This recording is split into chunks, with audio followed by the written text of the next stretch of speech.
Move faster, old man. You're blocking the whole sidewalk with that stupid walker. The young man in the expensive suit pushed past roughly, making the veteran stumble. Other people on the busy street stopped and stared. Some pulled out their phones. If you believe disabled veterans deserve respect, not mockery, type on or below. Robert Chen gripped his walker tighter and kept moving slowly down the sidewalk. His left leg barely worked after the explosion in Iraq took most of the feeling away. The walker helped him get around, but it made everything take longer. He was heading to the VA hospital for his weekly checkup. Same trip he made every Tuesday for the past 3 years. Robert always left early because he knew it would take him twice as long as everyone else. The man in the suit turned around and came back.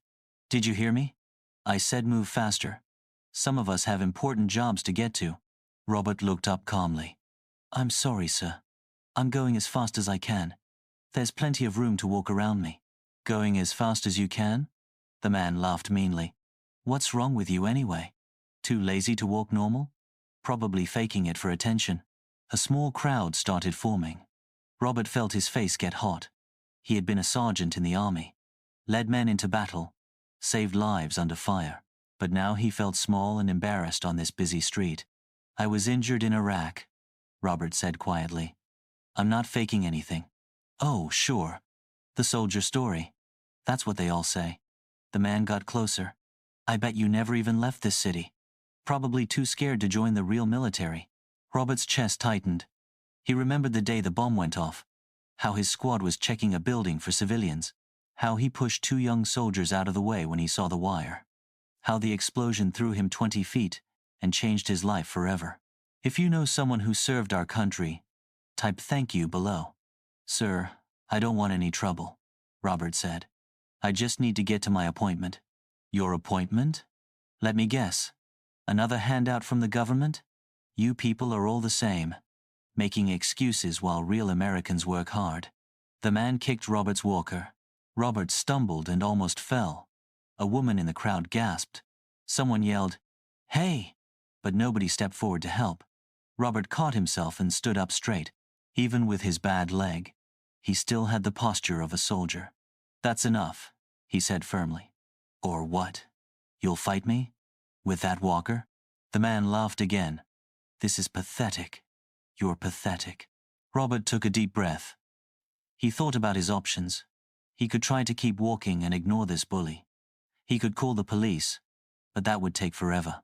Or he could make one phone call that might change everything.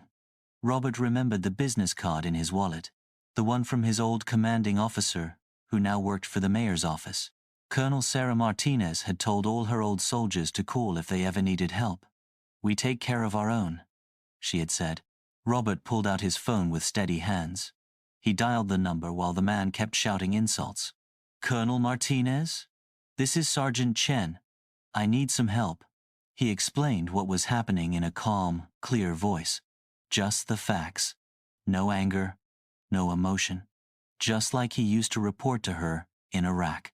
"I'll be right there," she said. "Don't move. And Robert, thank you for calling." The man was still yelling when 3 black cars pulled up to the curb 5 minutes later. Car doors slammed. People in suits got out quickly. But the woman who walked up to Robert wore a military uniform covered in ribbons and medals. "Sergeant Chen," Colonel Martinez said with a warm smile. "How are you holding up?" The bully's mouth fell open. His face went white. He tried to back away, but there were too many people around him now. "Colonel, this gentleman seems to think I'm faking my service," Robert said calmly. Colonel Martinez turned to look at the man. Her expression became ice cold. "Is that so? Well, let me tell you about Sergeant Chen. He saved 2 soldiers from a bomb in Fallujah, took shrapnel in his spine, spent 8 months learning to walk again, has 3 Purple Hearts and a Bronze Star." She stepped closer to the bully. "This man gave his ability to walk normally so that other soldiers could go home to their families. What exactly have you given?" The man tried to speak, but no words came out. People in the crowd started taking pictures of him now. Someone was recording everything. I didn't know," he finally whispered. "You didn't know because you didn't ask," Colonel Martinez said. "You saw a man with a disability and decided he was less than you. That says everything about who you are. A police officer who had been watching from his car walked over. Is there a problem here? This man was harassing a disabled veteran, Colonel Martinez said. Physically pushed him and kicked his walker. The officer looked at the bully. Is that true? Yes. But I thought. You thought wrong, the officer said. Assault is assault, especially against someone who can't easily defend themselves. If you think bullies should face consequences, type justice below. 20 minutes later, Robert was sitting in Colonel Martinez's car heading to his appointment. The bully had been arrested. The crowd had cheered when Robert got help. Several people had come up to thank him for his service. You did the right thing calling me, Colonel Martinez said. We made a promise to take care of each other. That doesn't end when we leave the service. Robert smiled for the first time that day. I almost didn't call. Thought I should just deal with it myself. That's exactly when you should call. We're family, Robert. Family helps family. The story spread on social media that afternoon. The video of the bully getting arrested was shared thousands of times. But more important, the video of Colonel Martinez defending Robert showed people what real honor looks like. The mayor's office started a new program the next week. Veterans could call a special number if they faced discrimination or needed help. Other cities copied the idea. The program was named after Robert. Robert kept going to his appointments every Tuesday. He still used his walker and moved slowly. But now people on the street would nod respectfully when they saw him. Some would say thank you. Some would offer to help carry his bags. The bully had to do community service at the VA hospital. He spent 3 months helping disabled veterans. By the end, he understood what real strength looked like.